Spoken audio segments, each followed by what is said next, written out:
Предприятие, которому больше полувека, капитально отремонтировано в рамках комплексного плана содействия социально-экономическому развитию республики еще в 2012 году.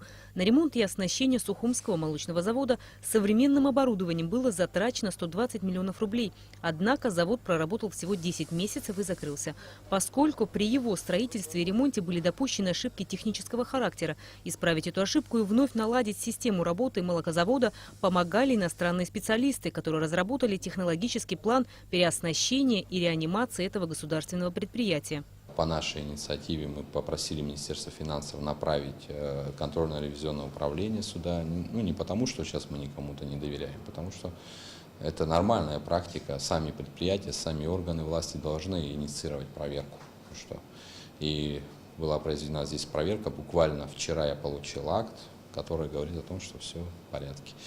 Поэтому все остается теперь в руках коллектива, руководства. База есть, основа есть, рынок внутренний есть, больше чем 500 миллиарда рублей. То есть есть куда развиваться, и все зависит уже от них. И по тем планам, которых мы информированы, докладывали премьер-министру о них, значит, расширение будет линейки, и в перспективе, может быть, и мы сможем выйти на экспорт. Это такие группы, как сыр, в первую очередь абхазский сыр, это экспортный товар. Пока гости рассматривали оборудование и красивую упаковку новой продукции, главный технолог молочного завода Арнул Хашба отбирал специальную пробу для проверки качества производимого продукта, а затем рассказал, как проходит весь процесс. Это еще полупродукт, нам просто обязательно надо знать состояние его.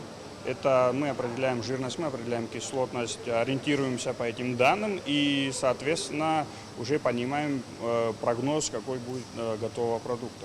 Теперь кисломолочная продукция Сухумского молокозавода фасуется в современную упаковку, выдерживая все обязательные санитарные нормы. Новейшее российско-итальянское оборудование работает в автоматическом режиме. Мы, кстати, маркетологов наняли, заплатили им там почти 300 тысяч рублей, чтобы они изучили внутренний рынок, чтобы они дизайном сделали все как по-человечески. Хотя, может, кто-то считает, что это не нужно, но мне кажется, это правильно, потому что все-таки продукция должна быть конкурентоспособной во всех смыслах. Молочный завод соответствует всем нормам, налажена пожарная и вентиляционная системы. Гордость предприятия – дорогостоящая лаборатория. Это у нас лаборатория контроля качества продукта и контроль продукта входного, то есть нашего сырья. Здесь мы проверяем сухое молоко по качеству. Заверяют одно, мы перепроверяем. Без этого мы в работу не пускаем ничего.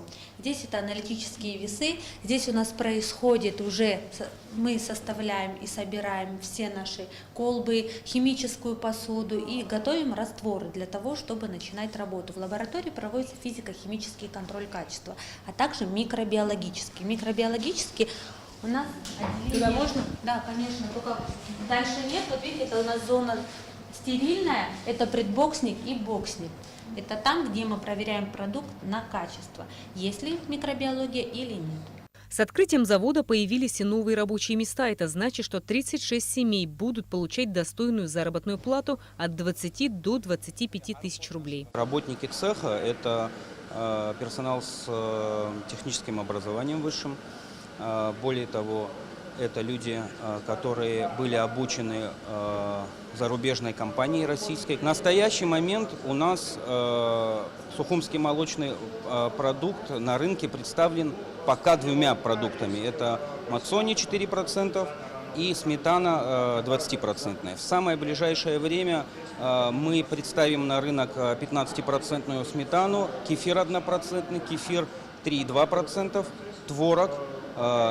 И я думаю, что следующим летом мы постараемся выйти на мороженое. Сегодня на абхазском рынке практически вся кисломолочная продукция российская. Вместе с тем на предприятии уверены, что продукция Сухумского молокозавода найдет своего покупателя.